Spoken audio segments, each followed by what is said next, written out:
ministrar hoje é uma aula que vai servir para os alunos do sétimo e do oitavo ano, tá? Por quê? No sétimo ano, a professora já tinha gravado um vídeo sobre tipos de sujeito. Só que, como eu gravei lá na escola e achei assim que as palavras que foram distribuídas, né, que eu fiz de uma forma montessoriana, as palavras que ficaram distribuídas no chão não ficaram claras para vocês, tá? Então eu vou gravar de novo, vai servir para o sétimo, por quê? Porque o sétimo está vendo esse conteúdo. Vai servir para o oitavo, por quê? Porque o oitavo vai ver este conteúdo como forma de revisão, tá? Porque assim, no oitavo ano vocês acabam revendo alguns conteúdos, claro que de forma mais aprofundada, mas acabam passeando de novo por conteúdos que vocês já viram, tá bom? Vamos lá então. A primeira frase, trouxe aqui frases bem contextualizadas, né? No momento que a gente está vivendo. Ó, vamos lá. Esse vírus afeta a todos. Como é que a gente faz para descobrir o sujeito de uma oração? O que a gente faz? A gente acha primeiro quem? O verbo, certo? O símbolo do verbo, como vocês sabem, é o círculo vermelho, tá? Lá da escola, símbolo montessoriano. Quem? Aí depois, quando você descobre o verbo, você pergunta quem é que, né? Para o verbo, quem é que afeta? Quando você faz essa pergunta, você descobre. Esse vírus afeta, certo? Descobrimos aí o sujeito da frase. Sujeito. Vou te mostrar. Aí, nós temos 4 classificações básicas de tipos de sujeito, né? Fora uma outra quinta que eu vou falar mais pra frente. Que é o sujeito simples, sujeito composto, sujeito desinencial e sujeito indeterminado. Olha para essa frase aqui, já achamos o sujeito, certo? Esse vírus. Qual seria a palavra mais importante aqui? Esse ou vírus? Vírus, lógico, nós estamos falando de vírus. Então, o núcleo desse meu sujeito aqui é a palavra vírus. Quantos núcleos eu tenho? Um núcleo. Se eu tenho um núcleo, então eu tenho um sujeito que a gente chama de simples, tá? Isso que determina se o sujeito é ou não simples. Um núcleo apenas. Se fosse assim, nossos pais estão a caminho. Quem é que estão? Nossos pais. Percebam que o sujeito, nossos pais, está no plural. Qual seria o núcleo? Nossos ou pais? Pais. Quantos núcleos eu teria? Um núcleo apenas. Deixaria de ser simples só porque a palavra pais está no plural? Não. Continua sendo um sujeito simples. Então, o que determina se um sujeito é simples ou composto é a quantidade de núcleos que ele tem. Não é se a palavra está no singular ou no plural. Muitos alunos confundem isso. Quando vem alguma palavra no plural, ele já logo diz que o sujeito é composto. Não, não é isso, tá? Carrega uma ideia de plural, mas não tem nada a ver com o sujeito composto. O sujeito composto, ele precisa ter 2 ou mais núcleos. O sujeito simples, ele tem um núcleo só, independentemente se ele é singular ou se ele é plural, tá? Então, continuando aqui. Pais e professores tiveram sua rotina alterada. Verbo, tiveram. Aí você pergunta o quê? Quem é que tiveram? Pais e professores. O que isso aqui é da frase? Meu sujeito, tá? E para descobrir o tipo de sujeito, né, já que é um sujeito que está expresso, escrito, assim como este aqui, o sujeito está escrito, está expresso. E aqui, sujeito escrito, expresso, está escrito na frase, ele aparece para você. Olhe para ele para classificar em simples e composto. Eu vejo, bom, ele tem quantos núcleos? Núcleos pais, núcleo professores. Quantos núcleos eu tenho? 2. Eu estou falando de pais e de professores. Então, eu tenho 2 núcleos. Então, eu tenho um sujeito composto. Prof. Se fossem 3 núcleos, mesma coisa. Se for um núcleo só, simples. 2 ou mais, sujeito composto, tá? Então aqui, esses dois, gente, são super simples de você identificar. O que eles precisam? Eles precisam estar expressos na frase, tá? Se eles estiverem expressos na frase, escrito, aparecer lá, escrito, eu tenho um sujeito simples. Eu vou apagar isso aqui para mostrar uma outra frase, tá? Sujeito simples, sujeito composto. Uma outra frase que vocês confundem muito e acham que é outro tipo de sujeito. Vou apagar aqui para deixar mais visível o outro tipo de sujeito que eu vou explicar agora, tá? Só um minutinho. Aqui, deixar bem apagadinho aqui. Não vai ficar muito bom, mas depois eu arrumo, tá? Apagado, vocês têm essa outra frase aqui, tá? Eu estava falando para vocês que vocês se confundem muito. Um tipo de sujeito que a gente vai ver, que é o sujeito indeterminado, com um sujeito simples só por conta de algumas palavras. Eu estava falando para vocês sobre o sujeito simples, naquelas duas frases anteriores, tá? Agora a gente continua falando do sujeito simples ou sujeito composto, tá? Os sujeitos que aparecem escritos na frase, tá? Quando eu falo de sujeito simples e sujeito composto, você tem que pensar, esses dois tipos, eles aparecem escritos, só que de maneiras diferentes. O sujeito simples, ele é aquele que aparece com apenas um núcleo. O sujeito composto é aquele que aparece com dois ou mais núcleos, mas eles aparecem escritos. Olha essa frase, ninguém aguenta o distanciamento social. Ninguém aguenta mais, né? Ninguém aguenta mais o distanciamento social que nós estamos vivendo. Vocês já me diriam qual que é o verbo aqui? É aguenta, certo? Quem é que não aguenta? Ninguém. A palavra ninguém não parece assim, quando você... Bom, ninguém, quem que é esse ninguém? Não traz para nós uma ideia vaga, imprecisa, nós não sabemos quem que é? Sim, exatamente.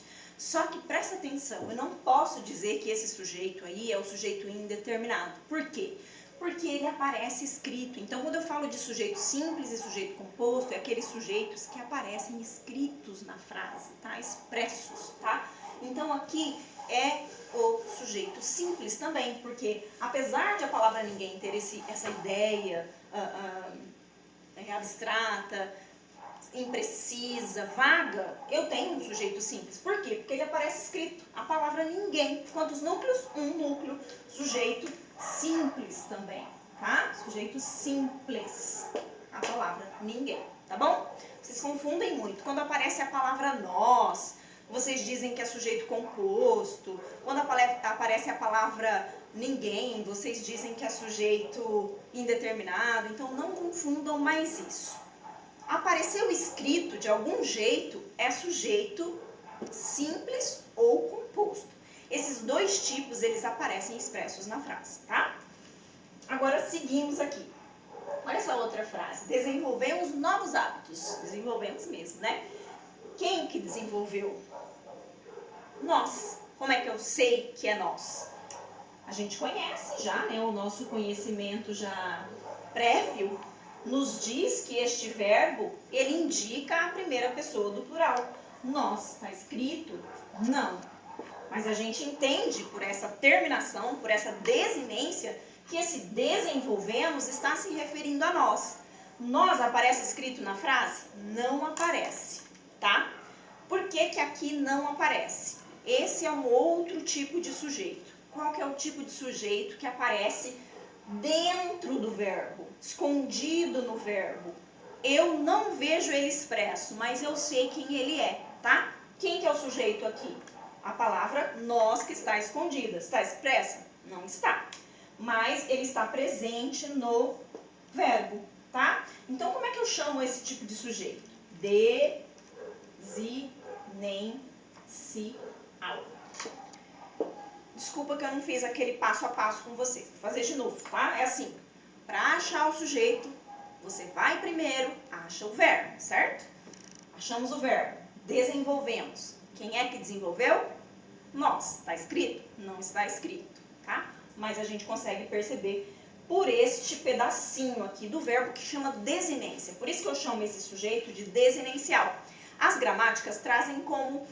Depende, tá? Depende dos gramáticos, mas os gramáticos mais modernos trazem essa definição de desinencial. Particularmente gosto mais dessa definição, tá?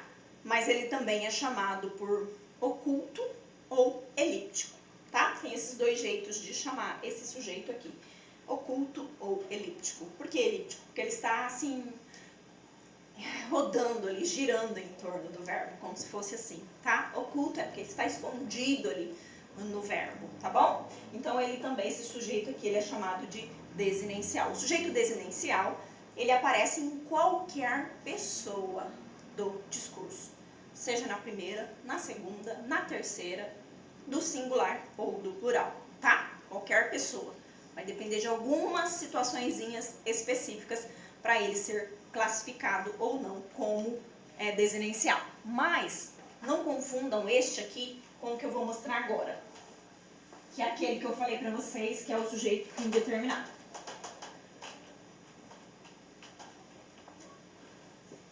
Um verbo que está super na moda agora, né, com as nossas lives, é este aqui, ó.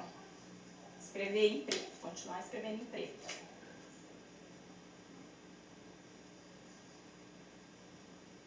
Mutaram o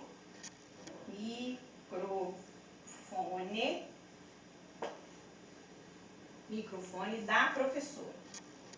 Tá? Professora. Mutaram o microfone da professora. Que legal. Alguns alunos fazem isso, tá? Não tô dando ideia, não é pra fazer isso. Então, gente, como é que eu faço? A mesma coisa. Qual é o verbo? Mutaram, tá? De deixar mudo. Quem é que mutaram? Alguém viu? Pode ser que alguém tenha visto a pessoa que fez essa arte, né? Mas, talvez a pessoa que viu quem mutou o microfone da professora não queira dizer quem é este sujeito que fez, tá? Então, neste caso aqui, quando nós não sabemos ou não queremos dizer quem foi, a gente tem um tipo de sujeito desinencial, a gente tem um tipo de sujeito indeterminado, tá? Quando é que eu digo que um sujeito ele é indeterminado? Quando o verbo, percebam que este verbo aqui, ó, ele está em que pessoa? Na terceira pessoa do plural. A gramática diz que para se indeterminar o sujeito, então, todas as vezes que eu quero achar um sujeito indeterminado, se naquela frase tem um sujeito indeterminado, existem duas maneiras. Esta, em que o verbo aparece na terceira pessoa do plural e ele não foi citado em nenhum momento do contexto. Aqui eu consigo precisar para vocês, dizer ao certo quem é que mutou? Não dá. Porque aqui nesse contexto aqui não foi dito, tá? Quem é essa pessoa que fez isso.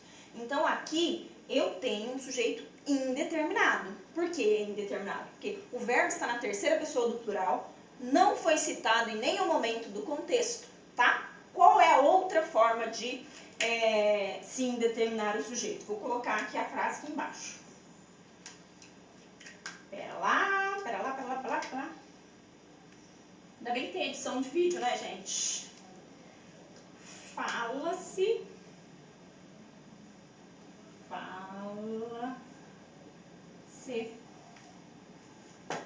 muito pelo Como é que escreve chat? C-H-A-T. Chat, né? Vocês não estão aqui para me ajudar, mas acho que é assim, tá? Fala-se muito pelo chat. Olha só que engraçado aqui. O verbo apareceu na terceira do plural ou do singular? Na terceira do singular, tá? Só que ele apareceu com um detalhezinho diferente. Ó. O verbo fala-se e ele apareceu com isto aqui, tá? Isto aqui eu chamo de II. O que é isso, professora? Índice de indeterminação do sujeito, tá? Índice de indeterminação do sujeito. Então, quando você tiver alguns verbos específicos, nem todos vão poder entrar nessa categoria aqui, tá? Alguns verbos específicos, por exemplo, os verbos intransitivos, coisa que a gente não estudou ainda, verbos de ligação e verbos transitivos indiretos, o que nós vamos ter? Se eles aparecerem assim, no seu contexto, na terceira pessoa do singular, e com esse Czinho, que chama índice de indeterminação do sujeito, o que é que eu tenho aqui? Também um sujeito indeterminado. Então, essas são as duas formas, queridos, ó. Estas aqui são as duas formas que eu tenho para indeterminar o sujeito. Quando? Quando o verbo aparece na terceira pessoa do plural, não foi citado no contexto. Segunda situação, quando o verbo aparece na terceira pessoa do singular, com esse Czinho aqui, que chama índice de indeterminação do sujeito. Esse C sempre vai ser índice de indeterminação do sujeito? Não. Em algumas situações ele vai ser outra coisa, tá? A nossa língua é linda justamente por conta disso. Tem algumas situações muito específicas. E é sempre que o verbo ele vai estar na terceira pessoa do singular e junto com esse C, o sujeito vai ser indeterminado? Não, também não, tá? Em algumas situações específicas. Eu vou fazer alguma pegadinha com vocês na prova para que vocês confundam isso? Não. Na tua prova, eu vou cobrar apenas aquilo que eu ensinei, tá bom? Se eu estou ensinando isso aqui, então se prepare, que eu posso cobrar isto aqui. Mais uma vez, repetindo. Verbo na terceira pessoa do plural, não foi citado, sujeito indeterminado. Verbo na terceira pessoa do singular, junto com o C, não foi citado, sujeito indeterminado. Então, duas maneiras de indeterminar o sujeito, tá? Ok? Aí eu vou fazer outra parte depois. Galera, na sequência dos tipos de sujeito, nós temos aqui os verbos impessoais, que seriam verbos impessoais, tá? É o mesmo conteúdo, tá? Vamos sequência. Tipos de sujeito, são 5 tipos que a gente tem de sujeito. A gente aprendeu simples, que só tem um núcleo. A gente aprendeu composto, que tem 2 núcleos ou mais. A gente aprendeu o desenencial, que pode aparecer em qualquer pessoa do singular ou do plural, tá? É aquele sujeito que a gente consegue, ele é facilmente identificável, tá? Dentro, mesmo não estando em contexto, tá? E o sujeito indeterminado, que ele tem uma regra específica, tá?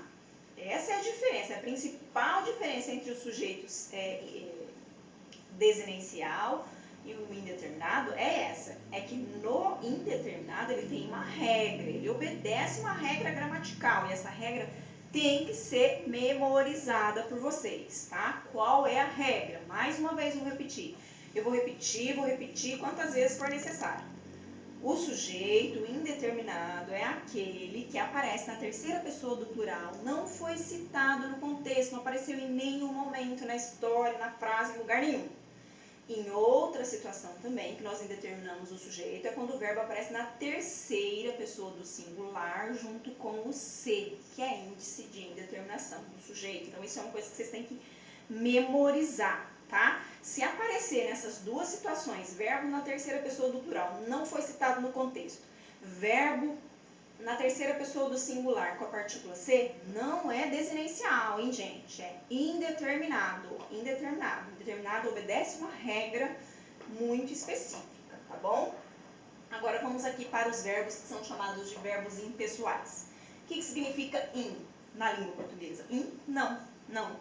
Pessoal e de pessoa, tá? Que não tem pessoa. Ou seja, não tem sujeito. Existem orações assim?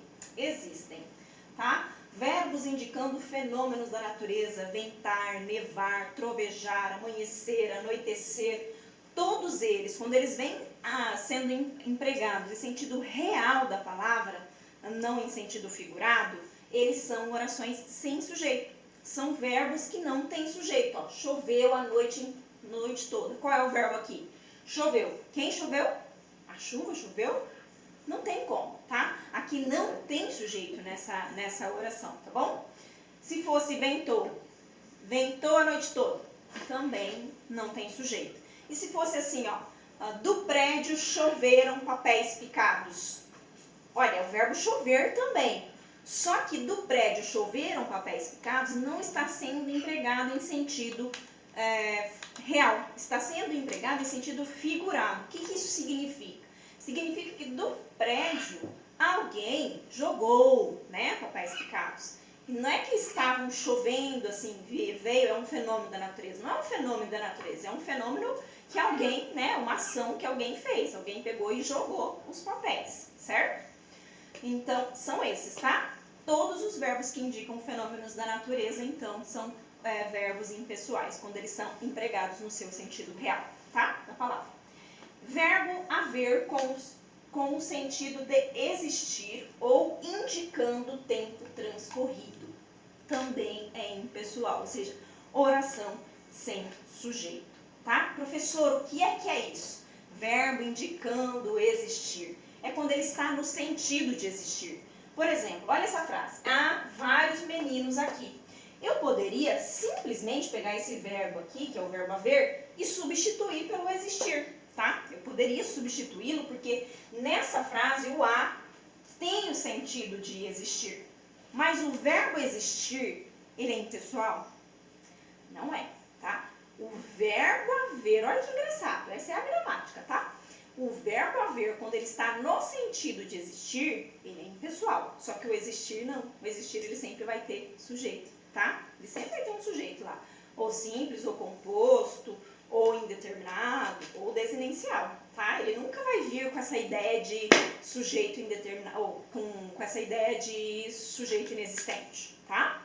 Aqui, ó, quando eu falo de verbo impessoal, eu estou falando de oração sem sujeito, eu estou falando de sujeito inexistente, tá? É a mesma coisa, tá? Falou em oração impessoal, verbo impessoal, sujeito inexistente, oração sem sujeito, tudo a mesma coisa, tá bom?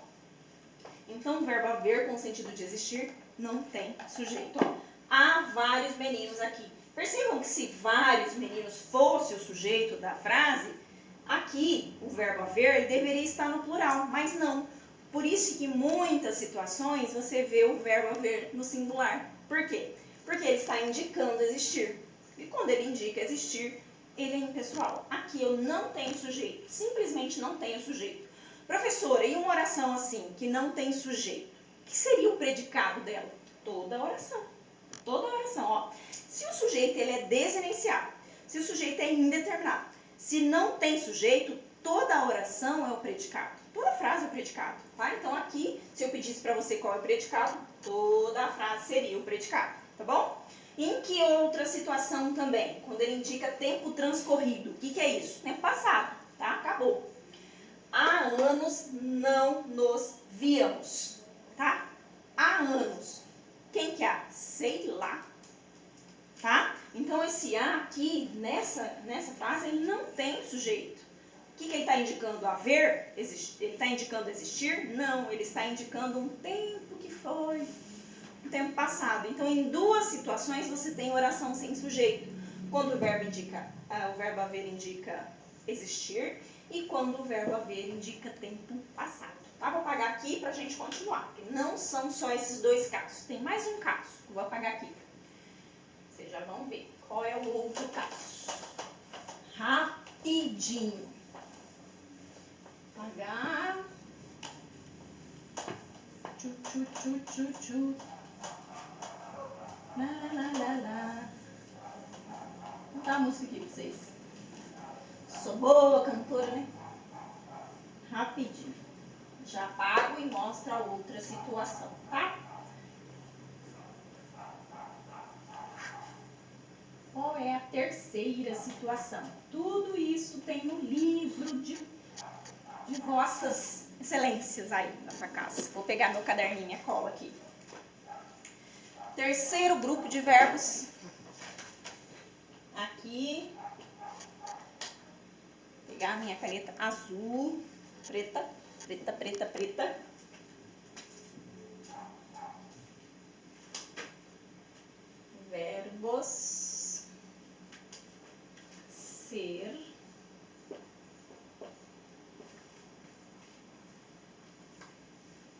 fazer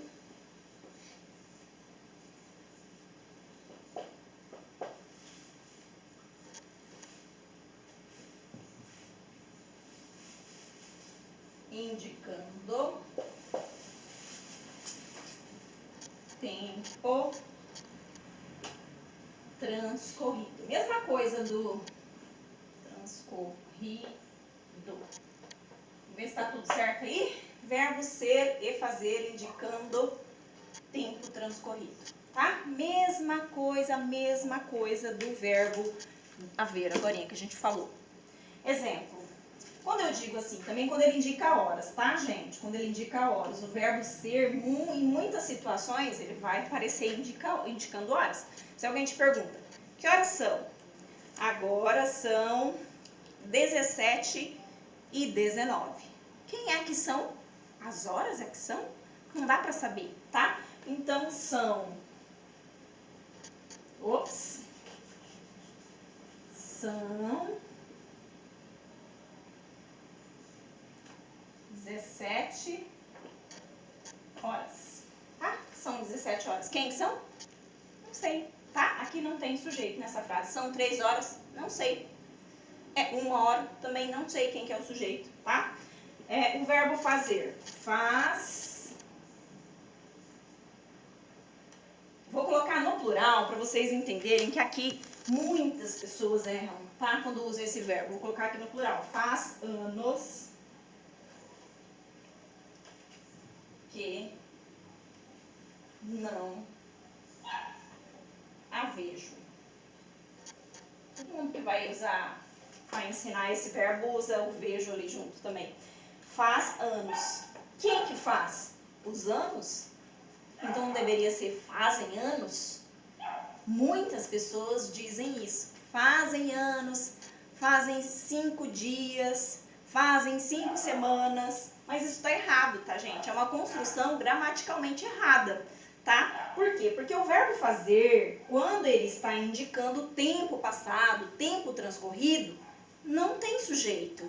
O verbo ser, quando ele está indicando horas, também não tem sujeito, tá? Então, são 3 casos que a professora mostrou para vocês. Sobre os verbos de fenômeno da natureza, sobre o verbo haver, em sentido de existir ou indicando o tempo transcorrido, sobre o verbo ser e sobre o verbo fazer. O verbo ser indicando o tempo passado também, ou indicando horas, tá? O verbo fazer indicando o tempo passado. O tempo transcorrido também é oração sem sujeito, tá bom? Um beijo pra vocês e até o próximo vídeo.